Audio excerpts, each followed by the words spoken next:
नमस्कार मित्रांनो, आज आपण येऊन पोचलो आहे नरसोबाच्या वाडीला। नृसिंह सरस्वतींच्या पावन वास्तव्यामुळेच या क्षेत्राला नृसिंह वाटिका म्हणून ओळखले जाऊ लागले। हीच आजची नृसिंहवाडी अथवा नरसोबाची वाडी होय।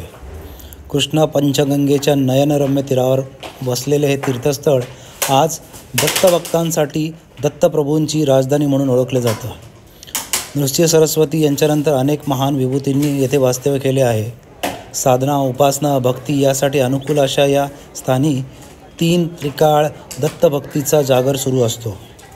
नदी तीरामुळे परिसरास लाभलेली समृद्धता, वातावरणातील भरून राहिलेला भक्तिभाव, गुरुचरित्रात उल्लेख असणारे पैलतीरावरील अमरेश्वर, कृष्णेचे विस्तीर्ण पात्र अशा दत्तभक्तीच्या रम्य तीर्थक्षेत्री दत्तभक्तांचा अष्टप्रहर राबता असतो।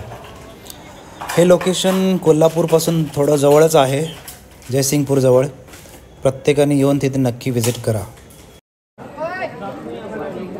फ्रेंड्स, मगाशी मी जसं सांगितलं, आपण नृसिंह सरस्वती म्हणजे नरसोबाची वाडी किंवा नृसिंहवाडी इथे दर्शनासाठी चाललो आहे।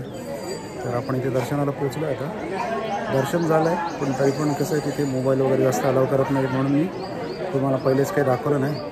आता एक मंदिराच्या एरियाचा एक व्हिडिओ तुम्हाला दाखवतो, काही चांगल्या गोष्टी दाखवतो आणि मग आपला व्हिडिओ चालू ठेवतो, तुम्हाला सगळ्या गोष्टी सांगतो। इथे अन्नछत्रासाठी लाईन होती,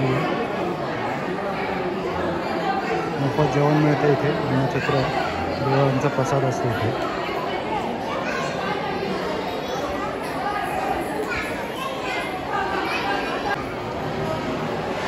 हे असं अन्नछत्र आहे, इथे देवाचा महाप्रसाद मिळतो।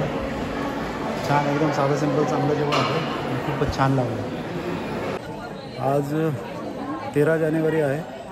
आज नृसिंह सरस्वती जे आहेत त्यांचा जन्मदिवस आहे, त्यामुळे आज जन्मदिवस असल्यामुळे इथे भाविकांची जास्तच गर्दी आहे।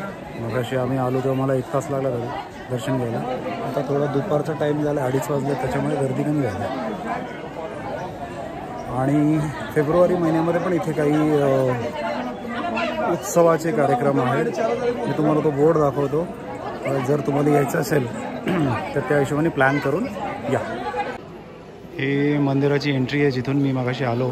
तिकडे सगळे दुकानं आहेत, तिथून आम्ही प्रसाद वगैरे घेतला आणि इकडे आपण खाली हा जिना आहे, या जिन्यावरनं खाली उतरायचं आणि खाली इकडे देवाचं मंदिर आहे।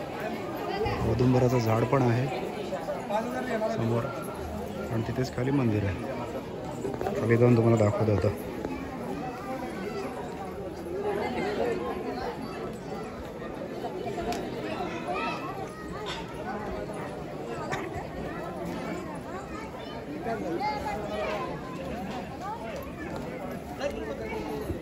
जसं मगाशी मी म्हटलं, श्रीकृष्ण वेणी उत्सव 2024, त्याच्यामध्ये बघा 16, 17, 18, 19, 20, 21, 22, 23, 24, 25 फेब्रुवारीच्या या सगळ्या दिवसांमध्ये इथे विशेष कार्यक्रम आहेत। जर कोणाला प्लॅन करायचा असेल तर तुम्ही या हिशोबाने प्लॅन करून येऊ शकता।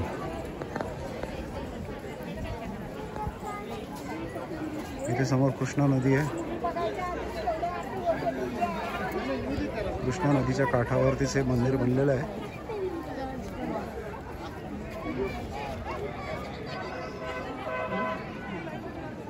थंडगार पाणी मस्त वाटतं इथे ॲक्च्युली बघायला। आणि इकडे मंदिर समोर ही दर्शन रांग आहे। इथे रांग 2 आहेत, एक मुखदर्शन आणि एक मुख्य दर्शन। मुखदर्शन तिथून जवळनं होतं। जर मला तुम्हाला आता दाखवता आलं तर मी दाखवतो। समोर बघा बोटिंग चालू आहे, ते लोक इथून जाऊन एक पूर्ण राऊंड मारून आणतात आणि मग इथे बोटिंगचा एक्सपिरियन्स मिळतो पाण्यामध्ये फिरण्याचा, कृष्णा नदीमध्ये। लोक इथे अगरबत्ती वगैरे पेटवतात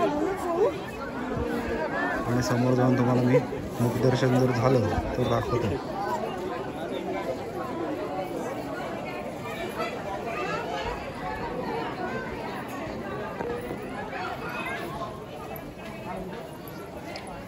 हा मंदिराचा पाठ आहे इथे।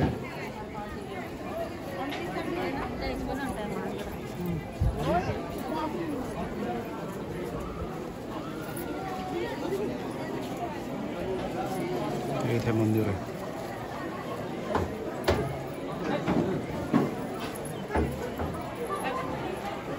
समोर देवाचं दर्शन होतं बघा.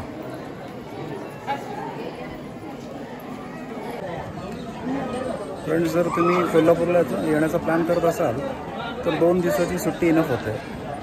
म्हणजे सकाळी सकाळी पहिल्या दिवशी काय करायचं, कोल्हापूर महालक्ष्मीचं दर्शन घ्यायचं. महालक्ष्मीचं दर्शन झालं की तिथून आपण जायचं ज्योतिबाला.